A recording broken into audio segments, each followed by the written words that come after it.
Bienvenidos a De Mente Abierta, un podcast para amantes del misterio y el crimen verdadero. La criminología los denomina ángeles de la muerte, y son aquellas personas que se dedican a la noble profesión médica, por lo que su día a día consiste en cuidar y salvar vidas, pero que terminan aprovechando su entorno laboral y sus conocimientos médicos para matar al mayor número posible de personas. Estos lobos con piel de cordero han sido estudiados muy a fondo por la psicología y los expertos en criminología. Son sujetos como Joan Vila, el celador de la residencia de Olot, que mató a 11 ancianos suministrándoles lejía y otras sustancias y llegando a torturar a muchos de ellos, o como Beverly Alit, una enfermera cuya necesidad de atención le llevó a asesinar a niños y bebés o ocasionarles daño neuronal irreparable, a quien por cierto le hicimos los honores en nuestra segunda temporada. Como el suyo, hay decenas de casos de ángeles de la muerte que utilizan su posición de poder para matar. Pero, ¿qué lleva a un profesional de la sanidad, a alguien cuyo trabajo es salvar vidas, a convertirse en un asesino en serie? En primer lugar, hay que tener en cuenta que hay dos tipos de ángeles de la muerte. Las causas cambian si hablamos de un tipo u otro. La primera causa se da sobre todo en mujeres y consiste en llevar a las víctimas a un punto cercano a la muerte para posteriormente salvarlas y aparecer como buenísimas profesionales. Lo hacen para ganarse el reconocimiento de terceros. Es la forma que tienen de demostrar lo buenas profesionales que son. Estos casos se dan más entre mujeres enfermeras. Un caso paradigmático es el de la enfermera Janine Jones, en Texas, que hacía esto con muchos pacientes y terminó acusada de la muerte de varios de ellos. Una segunda causa es el llamado homicidio por compasión. Son personas que alegan que deciden acabar con la vida de un paciente para terminar con un sufrimiento y dolor innecesario. Se les conoce como asesinos misioneros. Es la causa que alegó Joan Vila, el celador de Olot, aunque luego se demostró que estaba alejadísimo de haber matado por compasión. La tercera razón está relacionada con el control que pueden ejercer estas personas sobre otras, el poder que tienen sobre su vida. Y el cuarto es el caso de personas que sienten un placer sádico en matar. Hay pocos casos registrados para esta última razón. En el caso del que hoy nos ocuparemos, nuestro asesino en serie designado, por ejemplo, sería del tipo de asesino que, aún teniendo vocación médica, presentaba un interés patológico por el poder que da a decidir sobre la vida y la muerte. Hay ángeles de la muerte que actúan en base a este interés, al poder que tienen para decidir sobre la vida y la muerte de otra persona. Este peculiar médico británico asesinó a más de 200 personas, y esta es su historia. Bienvenidos a una entrega más de esta temporada intermedia dedicada a mis asesinos seriales favoritos. Yo soy Valdra Torres y esta es la historia de Harold Shipman. Bienvenidos a De Mente Abierta, un podcast para amantes del misterio y el crimen verdadero. Comenzamos.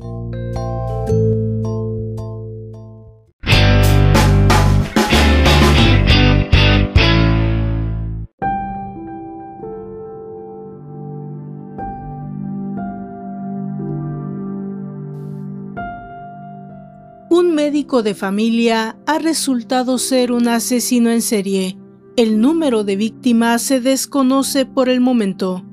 Este breve titular de un informativo británico de 1998 resumía el terrible descubrimiento realizado por la policía de Manchester acerca del doctor Harold Shipman. Pronto quedó patente que el número de sus asesinatos alcanzaba una cifra inimaginable.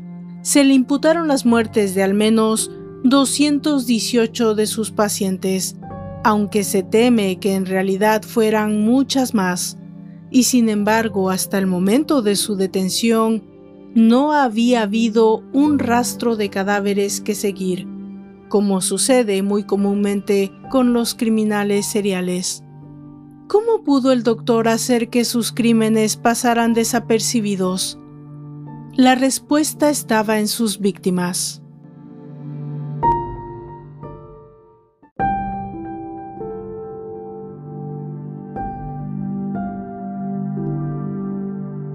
Harold Frederick Shipman nació el 14 de enero de 1946. Fue el mediano de los 3 hijos de una familia obrera que vivía en un humilde barrio de Nottingham. A la hora de buscar en su biografía las causas de su posterior conducta criminal, destaca que, a diferencia de otros asesinos en serie con familias disfuncionales e infancias atormentadas, Shipman disfrutó de una niñez relativamente normal. Sin embargo, en palabras del propio psicólogo forense David Holmes, director del Forensic Research Group, solo hay que profundizar un poco en las vivencias del médico para detectar los indicios de una personalidad con tendencias asociales. Lo primero que llama la atención es la estrecha relación que mantuvo con su dominante madre, Vera, quizá debido a los buenos resultados que el chico había obtenido en su educación primaria. Su madre tenía el convencimiento de que su Fred era especial y no dudaba en decírselo una y otra vez, a diferencia de su hija mayor, que dejó los estudios con 15 años, y del pequeño, que no resultaba demasiado brillante. El futuro de Fred sí parecía prometedor. Para lograr que ese objetivo se hiciera realidad, Vera se encargaba de decidir cuándo y con quién podía jugar su hijo, sometiéndole a una vigilancia constante. Quienes recuerdan a Shipman en aquellos años lo describen como un chico distante y frío, que no se relacionaba con niños de su edad. La intuición de la madre pareció verse refrendada cuando su hijo mediano aprobó el examen de acceso a secundaria y fue admitido en un instituto de prestigio, el High Pavement School. Aquello supuso un triunfo para los padres de Shipman, quienes no dudaron en hacer los sacrificios que fuesen necesarios para que el adolescente completase una educación de calidad. No obstante, pronto se demostró que el joven Harold Shipman no estaba especialmente dotado para los estudios. Si bien en primaria había destacado por su inteligencia, en el instituto era solo uno más. Para estar a la altura de sus compañeros, tenía que emplear mucho tiempo estudiando porque apenas se relacionaba con los otros chicos, algo que no parecía importarle demasiado, ya que desde niño se había acostumbrado a estar solo, protegido por el marcado sentimiento de superioridad que su madre había alentado en él. David Holmes explica que la presión que Vera ejerció sobre su hijo hizo que éste se centrara exclusivamente en sus estudios. En vez de integrarse en el mundo real, se dedicó a crear ilusiones que suplieran la ausencia de vida social. Según este doctor, eran fantasías de poder que quizá tenían una connotación sexual, porque al chico no se le permitió desarrollarse ni social ni sexualmente con normalidad. Para Robert K. Ressler, agente retirado del FBI y experto en perfiles criminales, la clave de la transformación de un individuo con conductas asociales en un asesino en serie no está en el trauma infantil, sino en el desarrollo de patrones de pensamiento pervertidos. Visto desde ese punto de vista, el periplo juvenil de Shipman explica muchas cosas sobre el adulto en quien acabó convirtiéndose. Pese a su alienación social, el joven Harold se las arreglaba para coexistir con los demás sin llamar demasiado la atención. Según algunos de sus compañeros de instituto, su apariencia madura le protegía frente a las burlas que podía generar su comportamiento. Se le recuerda acompañado de su hermana mayor en los bailes del club de rugby y bailando con ella durante toda la velada. Sin embargo, a nadie se le ocurrió reírse de él.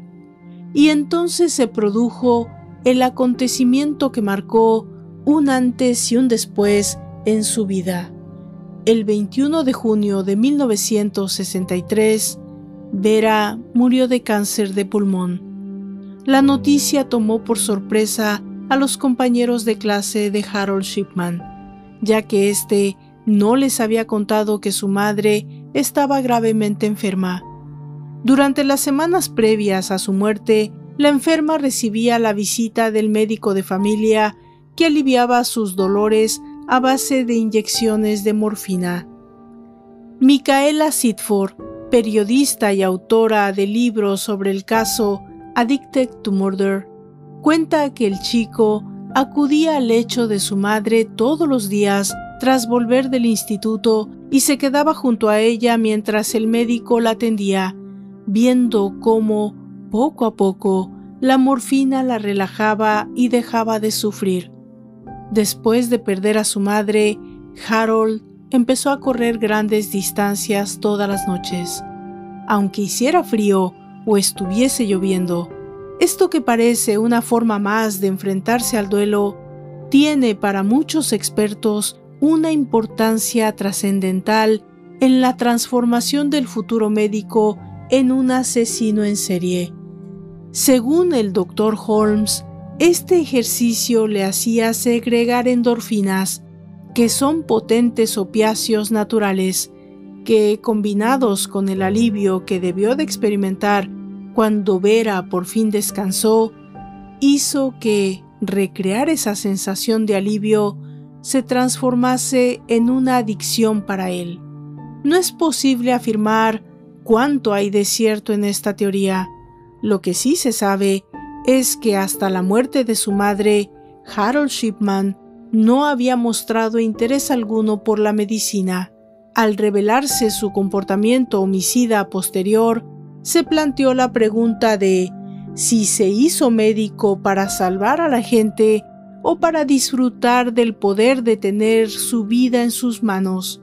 En opinión de muchos de los que han estudiado el caso, sí hay una conexión entre las inyecciones de morfina que Vera recibía y el método elegido por el médico para la ejecución de las ancianas. Incluso existe la teoría de que en los asesinatos recreaba una y otra vez la escena de la muerte de su madre.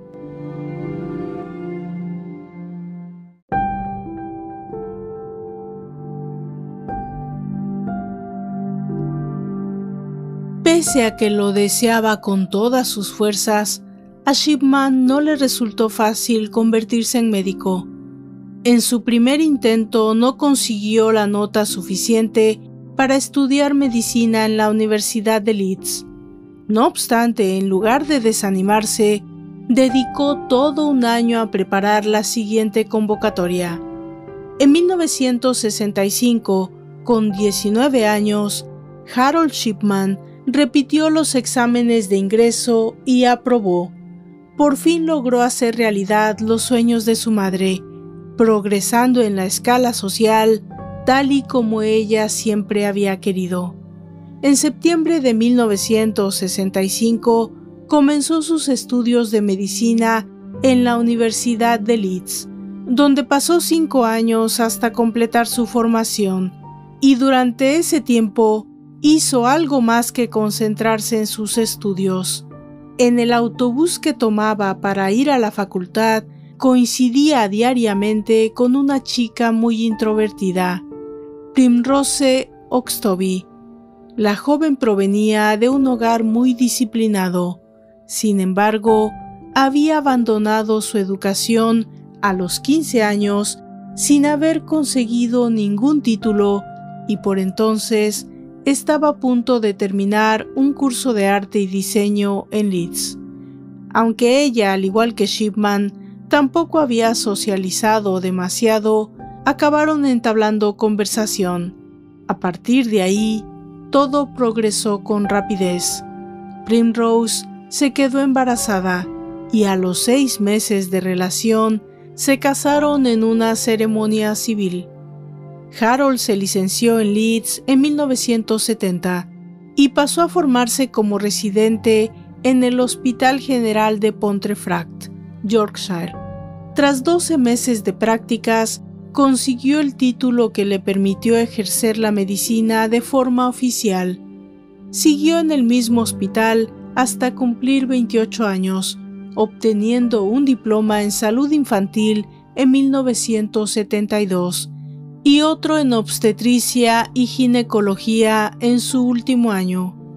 En la investigación posterior, se descubrió que probablemente fue allí donde cometió su primer asesinato. La madre de una niña de 4 años con parálisis cerebral, ingresada por una pulmonía, le pidió al joven residente que fuese amable con su hija mientras ella iba a la cafetería. Se cree que el médico entendió sus palabras como una petición de eutanasia e inyectó una dosis mortal de morfina a la paciente. La niña murió antes de que su madre volviera. En 1974, Shipman ya era padre de 2 hijos. Por tanto, al necesitar mayores ingresos, aceptó una oferta de trabajo que suponía una mejora de sus condiciones laborales. La familia se trasladó al norte, a Todmorden, en Yorkshire, donde el médico comenzó a trabajar como socio comanditario en un consultorio, el Abraham Ormerod Medical Center. En su nuevo destino, pareció desarrollar una nueva personalidad alejada de la seriedad que le había caracterizado hasta ese momento. Se convirtió en un extrovertido y respetado miembro de la comunidad y en un socio muy útil para sus compañeros del centro médico, a los que convenció para adoptar un sistema más moderno de clasificación de datos en las historias de los pacientes, encargándose él mismo de implantarlo. Sin embargo, la nueva incorporación no resultó positiva para todos. Hubo quien le acusó de ser incapaz de delegar, de no dejar que las enfermeras pusiesen las inyecciones, de no permitir que los patólogos realizasen los análisis de sangre. En el consultorio de Todmorden se hizo evidente que Harold Shipman, pese a ser muy respetado por los pacientes, tenía claros problemas para trabajar en equipo. Por entonces, se interpretó tal comportamiento como el deseo del médico de controlar los tratamientos de sus pacientes. La realidad era que necesitaba cierta intimidad para cometer sus crímenes. De acuerdo con la investigación oficial de los asesinatos de Shipman, realizada por la honorable juez Dame Jane Smith en el año 2001, probablemente muchos de los pacientes fallecidos del Abraham Ormerod Medical Center fueron ejecutados por Shipman. Se elaboró una larga lista de nombres en cuyas muertes podría haber intervenido su médico de cabecera: Lily Crossley, Robert Henry Lingard, Elizabeth Pierce, Jane Isabella Rowland, Eva Lyons, Edith Roberts, Elsie Royles. Los 3 primeros fallecieron el mismo día, el 21 de enero de 1975, con pocas horas de diferencia. Todos presentaban enfermedades que en poco tiempo hubiesen acabado con sus vidas. Debido a la condición médica de sus pacientes, se podría pensar que el doctor era partidario de la eutanasia, pero la realidad era que utilizaba a estos enfermos para recetar grandes cantidades de un narcótico analgésico llamado petidina, al que se había vuelto adicto. Cuando fallecían, Shipman se ponía a disposición de los familiares para deshacerse de los medicamentos sobrantes. Pero como su adicción le exigía un suministro constante de la droga, las cantidades que conseguía de esa manera no eran suficientes, así que el médico se ofreció a sus colegas para destruir los medicamentos caducados y almacenados y para abastecer el botiquín con nuevas remesas.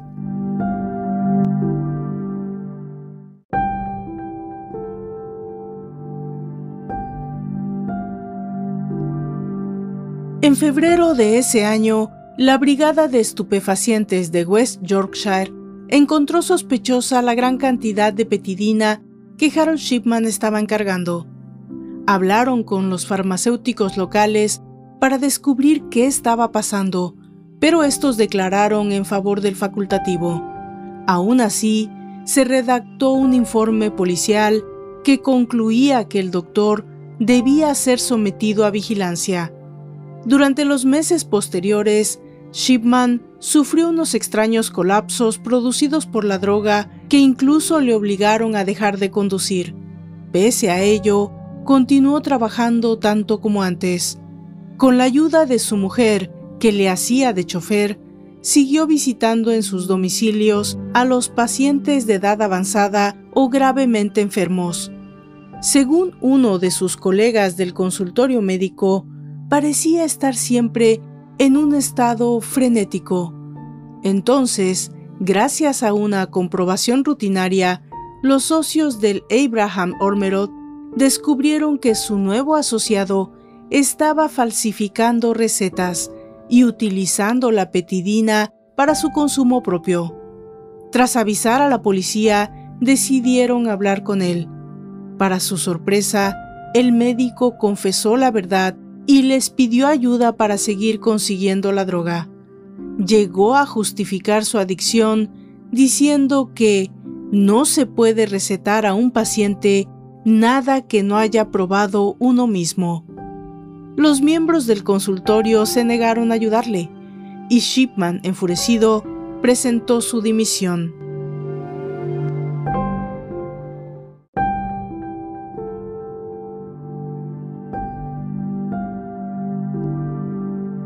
De septiembre a diciembre de 1975, el médico estuvo ingresado en The Retreat, un hospital privado de York, del que salió rehabilitado de su consumo de drogas, con un diagnóstico psicológico de tendencias depresivas y la recomendación de seguir bajo tratamiento psiquiátrico. Un año después, fue juzgado por sus delitos y declarado culpable de cargos de fraude con recetas y delitos de drogas. Se le condenó a pagar 600 libras de multa. Pese a ello, el Consejo Médico General no le impidió seguir ejerciendo la medicina, ni le prohibió el manejo de narcóticos. Jugaron a su favor los informes psiquiátricos positivos elaborados durante su rehabilitación y también la investigación policial, según la cual ninguno de sus pacientes había sufrido daños a causa de su adicción a las drogas. En ese momento no podían saber cuán errónea era esa conclusión. Shipman pronto encontró un nuevo destino donde empezar de nuevo. En 1977, Harold Shipman respondió a un anuncio en una publicación médica en el que se ofrecía un puesto en la consulta de Donnybrook, en Hythe, una pequeña localidad a 11 kilómetros de la ciudad de Manchester. Tras una entrevista durante la cual habló abiertamente de sus problemas con las drogas, los socios de la consulta decidieron darle el trabajo. El 1 de octubre de ese año comenzó a trabajar en Donnybrook, donde acabaría pasando consulta unos 14 años, siendo un médico respetado y muy popular entre sus pacientes. Su actividad no se limitó al consultorio. Se integró en diversas organizaciones de profesionales relacionados con la medicina y volvió a poner todo su empeño en ofrecer una atención personalizada a sus pacientes. Pero al cabo de los años surgieron desavenencias con algunos empleados y colegas del consultorio, por lo que Harold decidió abrir su propia consulta. Para algunos de los que trabajaban con él en aquella época, su carácter arrogante era lo que le impedía integrarse en un equipo. Así, en agosto de 1992, el doctor inauguró The Surgery en el número 21 de Market Street. La apertura había sido precedida de una amarga disputa con sus anteriores colegas, que comprobaron con irritación cómo su ex socio se llevaba con él su lista de pacientes y a algunos de los trabajadores de Donnybrook. La nueva consulta se convirtió pronto en una de las más exitosas entre las personas de edad avanzada en la ciudad de Hyde. Shipman ofrecía un trato personal que incluía las visitas a domicilio para aplicar tratamientos o realizar pruebas como análisis de sangre. El familiar de una de las pacientes del médico contó en la investigación posterior que su madre había dicho que se sentía como si le hubiese tocado la lotería cuando fue aceptada en la saturada lista del nuevo consultorio. La recepcionista de The Surgery era Prime Rose, la esposa de Shipman. Ambos habían formado una gran familia con 4 hijos. A los 2 mayores, Sarah y Christopher, se les había unido David, nacido en 1979, y Sam, en 1982. Desde que se conocieron, ella había mostrado una devoción absoluta por su marido. Nunca cuestionaba sus decisiones y le apoyaba en todos sus planes. Tal era la adoración que sentía por él, que cuando el médico fue finalmente detenido, nunca creyó que pudiera ser culpable. Para todos, las visitas domiciliarias eran la prueba de que las prioridades de Shipman eran la atención y la salud de sus pacientes. No se podían imaginar que durante esas visitas el médico satisfacía su compulsión homicida. Para David Holmes, la capacidad de integración del médico en la sociedad fue el factor fundamental que le permitió seguir y seguir hasta convertirse en el asesino en serie más prolífico de nuestros días. Además, escogía víctimas cuyas muertes no resultaban demasiado sospechosas por su edad avanzada y que además solían vivir solas. El Dr. Holmes resalta la ironía de que es un caso único entre los asesinos en serie, ya que conseguía que los familiares o el ayuntamiento se hiciesen cargo de los cadáveres que dejaba a su paso. No tenía que molestarse en ocultarlos.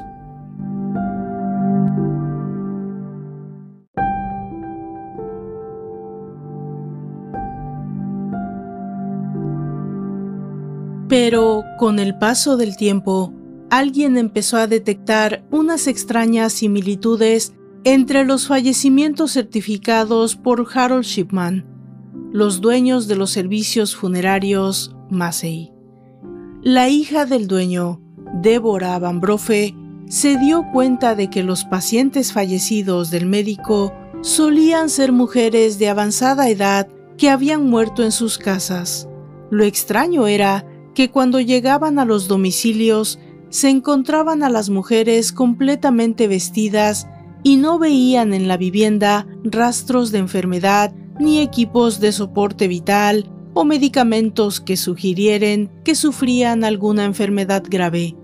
Además, muchas veces el médico había estado presente en el momento del deceso e incluso era él quien abría la puerta a la señora Van Broffe y sus ayudantes. Deborah compartió sus temores con su padre, Alan Massey, y éste se entrevistó con Shipman, que se mostró confiado asegurando que el libro en el que se detallaban las causas de las muertes estaba a disposición de quien quisiera consultarlo. Massey salió de la entrevista con la certeza de que el médico no ocultaba nada. Pese al convencimiento de su padre, Deborah siguió intranquila. Las últimas fallecidas por Shipman a finales de 1997, por las que más adelante resultaría condenado, confirmaban que las muertes relacionadas con el doctor seguían un patrón muy concreto. El 24 de noviembre de 1997, Mary Quinn, de 67 años, falleció en su casa. El médico certificó muerte por accidente cardiovascular. Cuando llegaron los servicios funerarios, encontraron a Shipman en el interior de la vivienda. Este contó que se había encontrado a la mujer en el suelo de la cocina, agonizando a causa de una embolia cerebral. A Deborah Van Broffe le resultó extraño que hubiese podido entrar en el domicilio, pero el médico se justificó diciendo que la paciente le había dejado afuera una llave después de llamarle al consultorio para decirle que no se encontraba bien. A la encargada de la funeraria también le llamó la atención que la muerta estuviese totalmente vestida. Eso probaba que el médico no había intentado reanimarla, pese a haber estado presente durante el ataque. El 9 de diciembre de ese mismo año, Laura Kathleen Wastaff, una anciana de 81 años que gozaba de buena salud, recibió una visita a domicilio de su médico de cabecera. Una vecina vio a Harold Shipman entrando a la casa de la señora Wastaff sobre las 3 de la tarde. Poco después, el médico llamó a su puerta para informarle de la muerte de Laura Kathleen. Había sufrido un repentino ataque al corazón. Aunque el cuerpo de la señora Wastaff fue incinerado, el rumor de las circunstancias de su fallecimiento llegaron hasta la funeraria Massey. Un día después, otra paciente de Shipman murió en su casa tras una visita del médico. Esta vez se trataba de una mujer de solo 49 años, Bianca Promfet, que sufría una depresión crónica y vivía sola tras su divorcio. Nada indicaba que hubiese presentado un doloroso colapso, pero el médico certificó que había muerto de un ataque al corazón fulminante. A la mujer la encontró su hijo, sentada en una silla, con apariencia relajada y con una taza de café y un cigarrillo a su lado. También había sido una muerte muy extraña. A comienzos de 1998, Deborah Van Broffe decidió compartir sus sospechas con Sue Bott, una de las doctoras del consultorio Brooke, situado justo enfrente de The Surgery.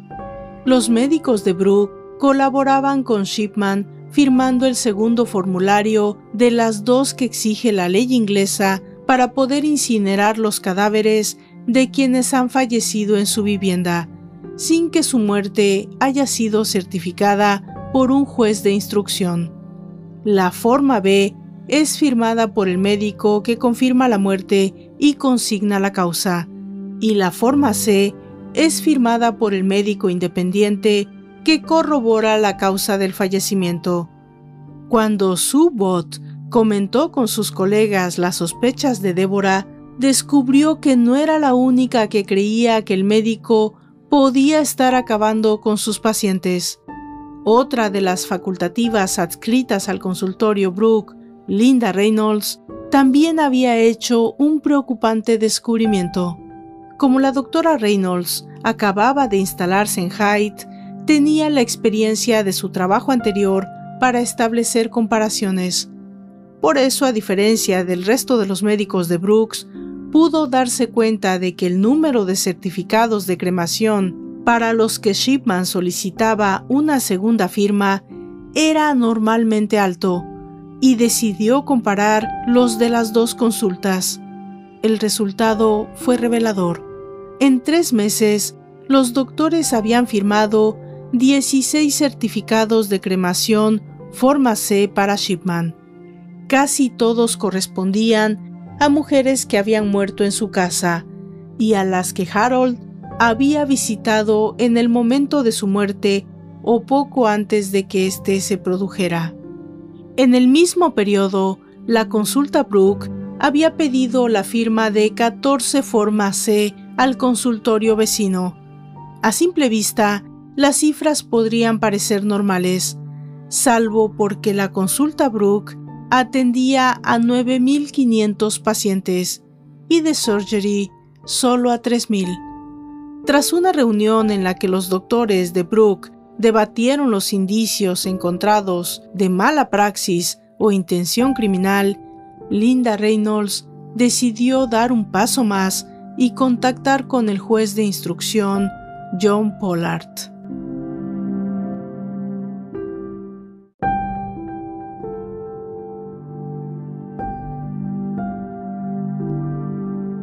El 24 de marzo de 1998, la doctora mantuvo una entrevista con el magistrado y le transmitió la preocupación de los miembros de la consulta Brooke acerca de las elevadas muertes de los pacientes de Harold Shipman. También detalló las circunstancias especiales de esas muertes, detectadas por los servicios funerarios de la zona.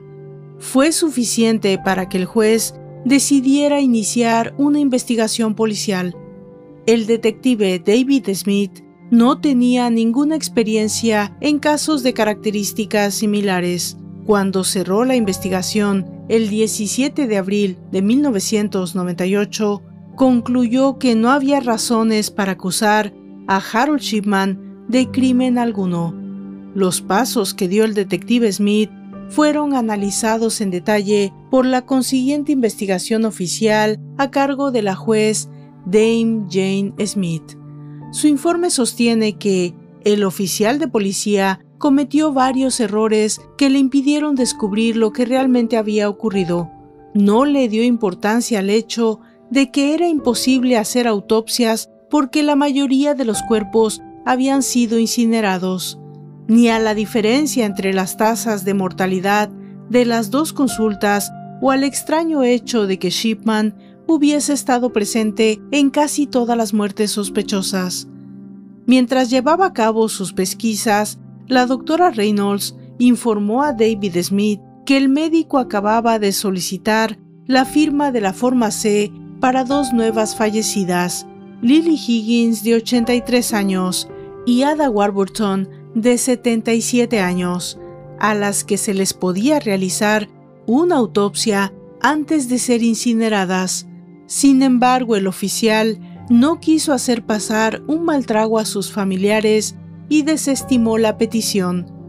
David Smith quería encontrar pruebas que demostraran la culpabilidad del doctor antes de plantearse pedir una autopsia. Con esa intención, se dirigió al registro civil y solicitó los certificados de defunción firmados por Harold Shipman en los 6 meses anteriores. Pero se produjo un nuevo error y le dieron muchos menos de los que deberían haberle entregado, con lo que el investigador tuvo la impresión de que Linda Reynolds había exagerado. Este hecho se recoge en el informe de investigación oficial, aunque se elude pedir responsabilidades a nadie en concreto.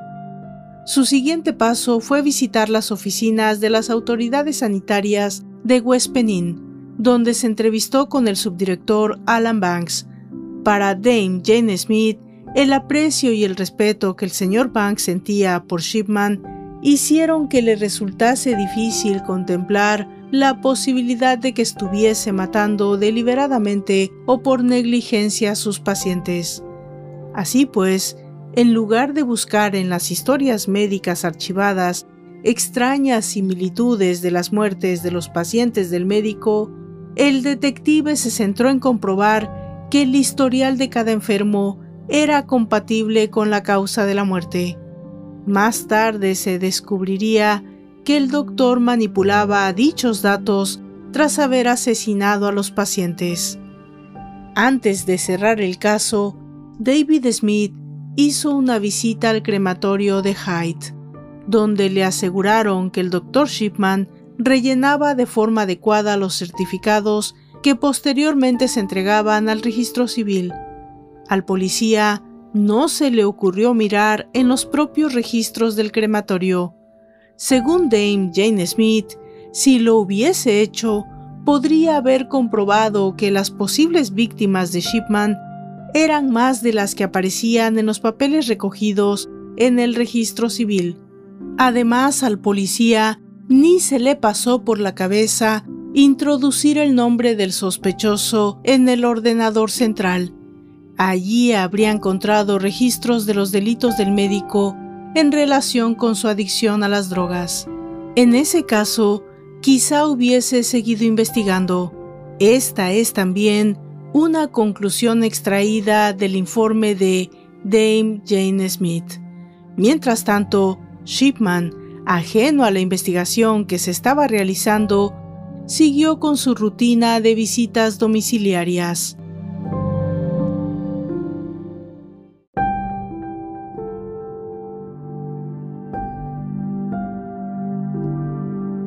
Antes de ser detenido, el médico acabó con la vida de 3 mujeres más.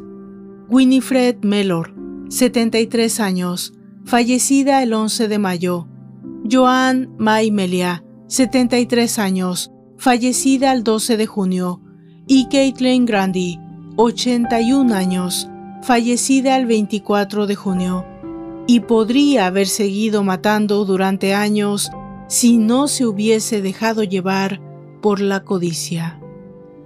Caitlin Grandy, exalcaldesa de Hyde, era una mujer que gozaba de buena salud y a sus 81 años, viuda, disfrutaba de una vida social muy activa, participando como voluntaria en el centro de día de mayores Wernet House, en el que ayudaba a servir comidas.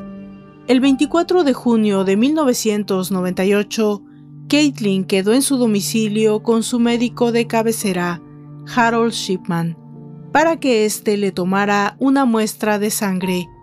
Así lo dejó reflejado en su diario. Unas horas más tarde, unos compañeros se acercaron a su casa, extrañados de que Caitlin no hubiese ido a Wernet House. Cuando llegaron, se encontraron que la puerta no estaba cerrada. Al entrar en la vivienda, descubrieron el cuerpo de la anciana en el sofá. Estaba fría y sin pulso. Buscando entre los papeles de la fallecida, encontraron el teléfono de Shipman.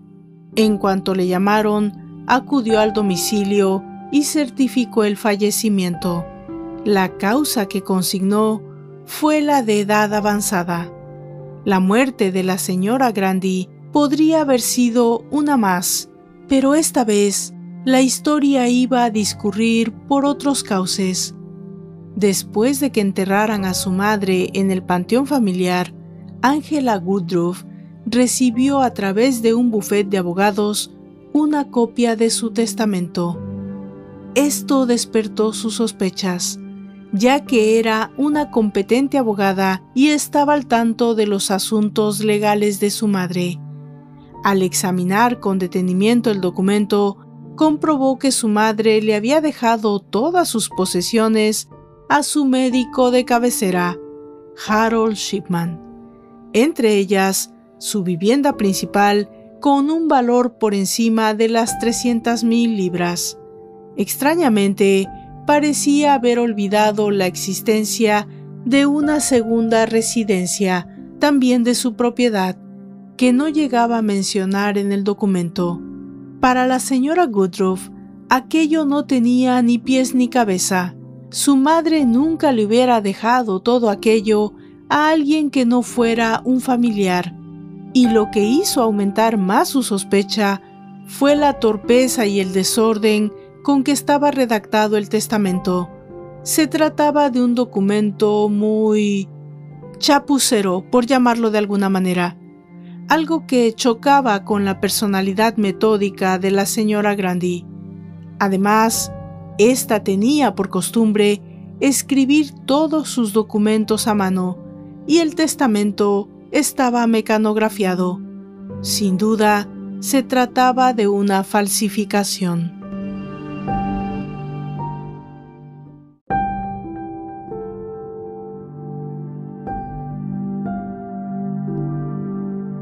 Angela Woodruff buscó recibos para comparar la firma de su madre con la que aparecía en el testamento y llegó a la conclusión de que no coincidían. Entonces, decidió investigar las firmas de quienes figuraban como testigos.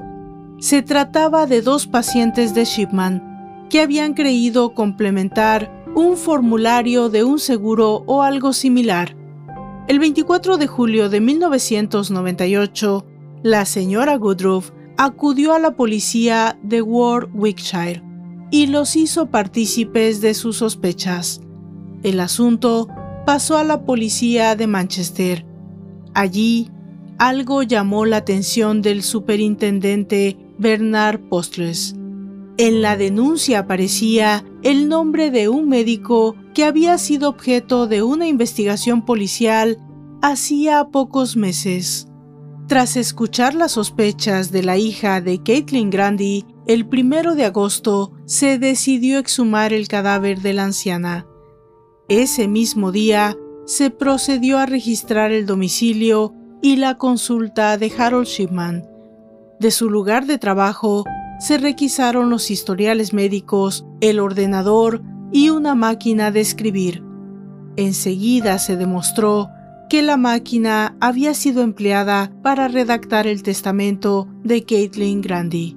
En los interrogatorios posteriores a su detención, Shipman, que mantuvo en todo momento una pose de arrogancia y fastidio ante sus entrevistadores, explicó que la fallecida le había pedido la máquina y él no había preguntado para qué la necesitaba.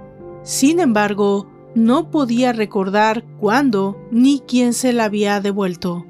Además, si bien en el papel del testamento aparecieron las huellas de Shipman y de los testigos, fue imposible encontrar ninguna de la señora Grandy, lo que dejó aún más claro que ella no había participado en su redacción. Mientras, el médico siguió pasando consulta como siempre.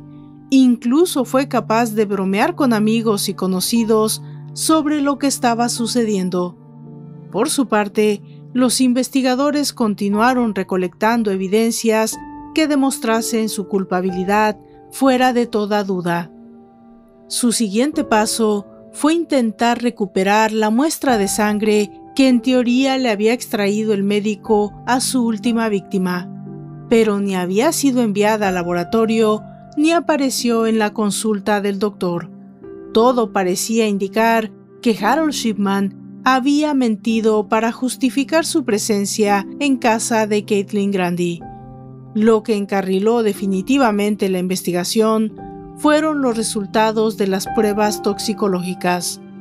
A la mujer se le había inyectado un medicamento llamado diamorfina antes de morir, a pesar de que no sufría dolencia alguna que la obligara a tomarlo. En ese momento, la policía tenía ya en su poder el historial criminal del médico en el que aparecía reflejado su consumo abusivo de narcóticos. Para los investigadores, quedó claro que la causa de la muerte fue una inyección letal de morfina administrada por el doctor Harold Shipman. Se procedió a su arresto el 7 de septiembre de 1998, acusado de la muerte de Caitlin Grandy y falsificación de documento público. Durante el interrogatorio, el médico se mostró convencido de que acabarían dejándolo libre y se mantuvo sereno en todo momento. Justificó la presencia del narcótico en el cuerpo de la fallecida, explicando que se trataba de una adicta de larga duración.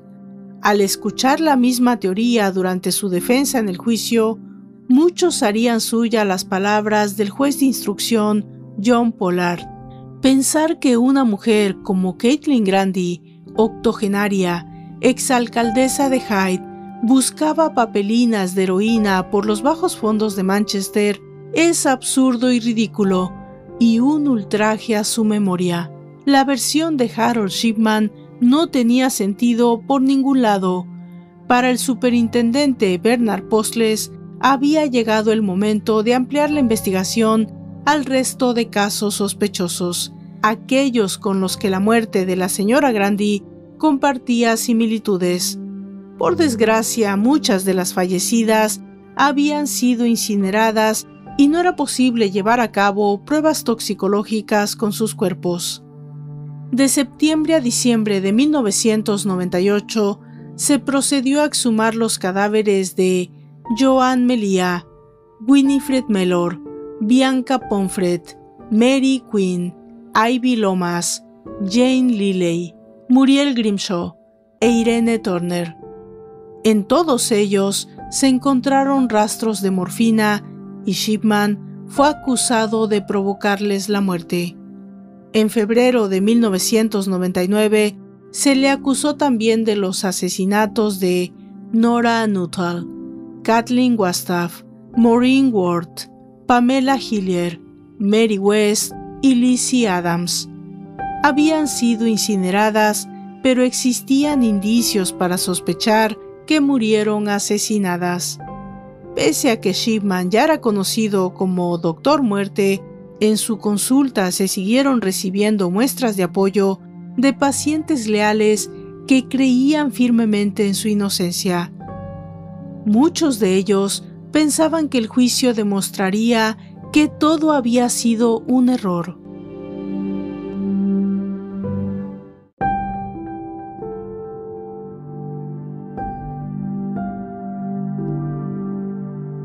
El juicio comenzó el 5 de octubre de 1999 en la sala del Tribunal de Preston Crown, presidida por el honorable juez Forbes.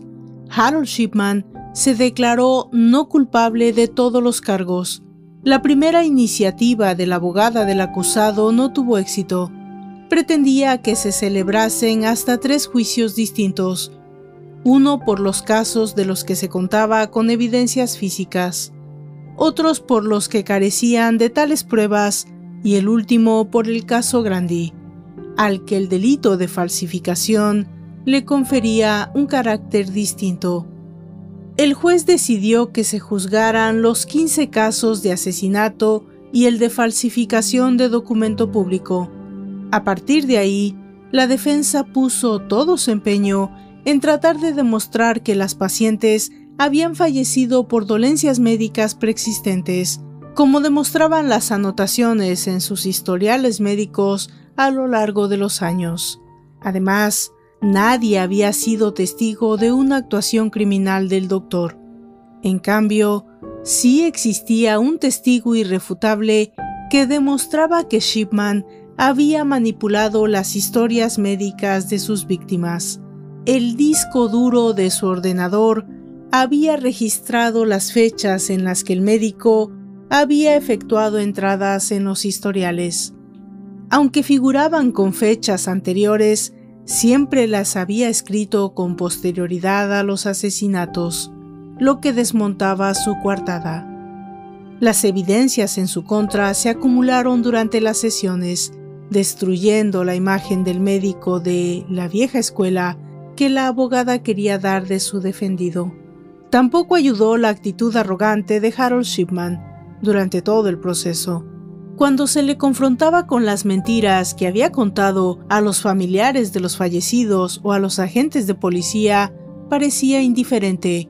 Para la fiscalía se estaba juzgando a un asesino en serie que había roto el código deontológico de las profesiones de la medicina y no tenía un ápice de compasión. Se puso de manifiesto el patrón común en todos los crímenes de Shipman.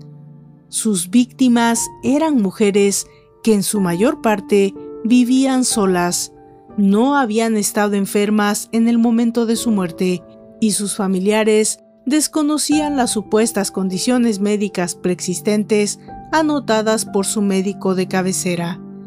En ningún caso Harold Shipman llamó a los servicios de emergencia como contó a los familiares y como demostraban los registros telefónicos. y nunca había intentado reanimarlas, pese a haber estado presente en muchos de los decesos. La prueba definitiva la aportó el patólogo forense, quien afirmó que se habían encontrado importantes cantidades de morfina en todos los cuerpos exhumados.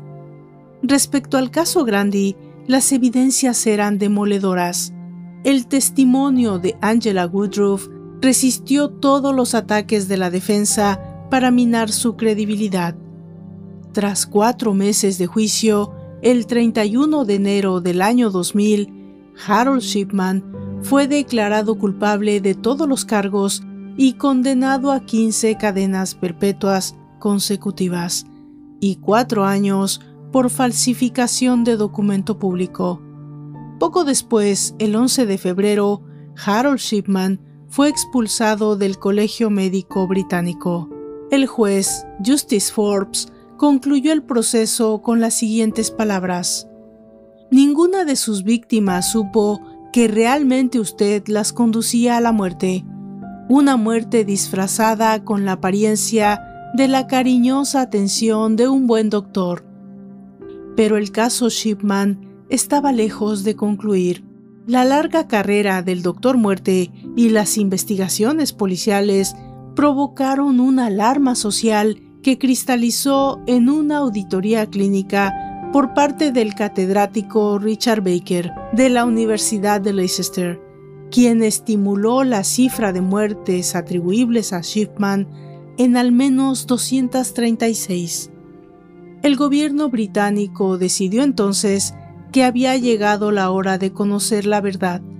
Con ese fin, el secretario de Estado para la Salud encargó en el 2001 la investigación oficial del caso Shipman a la honorable juez del Tribunal Supremo, Dame Jane Smith. Su labor debía consistir en valorar la extensión de las actividades criminales del médico y las posibles responsabilidades de las diferentes autoridades, así como recomendar qué cambios debían llevarse a cabo para proteger de forma más eficaz a los pacientes. El resultado fue una investigación exhausta que determinó que al menos 218 pacientes murieron a manos del médico. Las conclusiones de Dame Jane Smith se recogieron en 6 informes, el último de los cuales se publicó en enero del 2005. Aún así, Harold Shipman nunca reconoció sus crímenes y se negó a colaborar con la investigación oficial. En la madrugada del 13 de enero del 2004, un día antes de su 58 cumpleaños, el Doctor Muerte se suicidó colgándose en su celda de la cárcel de Wakefield en Yorkshire. Se cree que lo hizo para que Primrose pudiera cobrar la pensión que el Servicio Nacional de Salud aseguraba a su viuda si él moría antes de los 60 años. Por su parte, Primrose jamás ha admitido la culpabilidad de su esposo. Jamás ha hablado de las motivaciones tras su conducta criminal y, por supuesto, jamás ha pedido perdón a los familiares de las víctimas. En julio del 2005 se inauguró el Jardín de la Tranquilidad en Hyde Park, Londres, en memoria de los fallecidos. El único consuelo que les queda a los familiares de las víctimas. Para muchos de ellos, el suicidio de Harold Shipman fue su último crimen. Al morir, les privó de la posibilidad de llegar a saber alguna vez qué lo había impulsado a matar.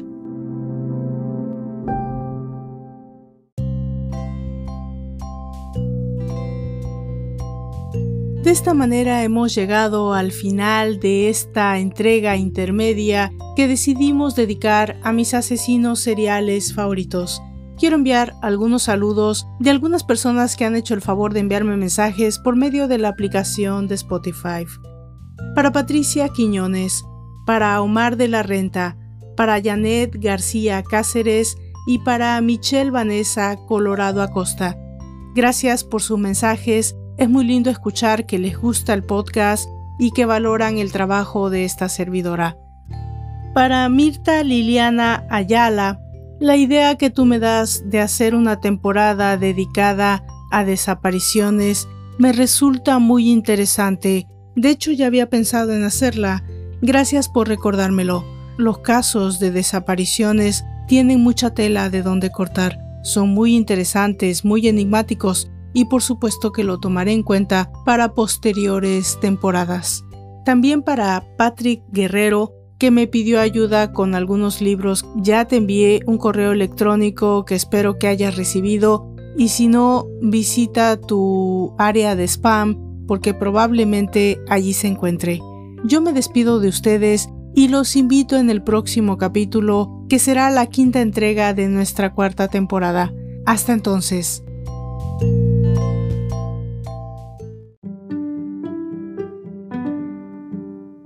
Por favor, visite mis redes sociales, Facebook, Twitter, en Instagram, como De Mente Abierta Podcast. Si me escuchan desde YouTube, por favor suscríbanse, dejen sus comentarios y si les gusta el contenido también, compártanlo. Eso le ayuda mucho a esta servidora para continuar con este proyecto. También, si me escuchan desde Spotify, existe ya una forma de dejar mensajes de voz. Yo con seguridad los escucharé y si tienen alguna pregunta o algún comentario sobre el tema o fuera de este, o tal vez alguna recomendación para esta servidora, seguramente se los haré saber en el próximo capítulo. Por favor, pónganse en contacto conmigo. Es una manera de alimentar el proyecto. Gracias a todos y nos encontramos en la próxima entrega. Hasta entonces.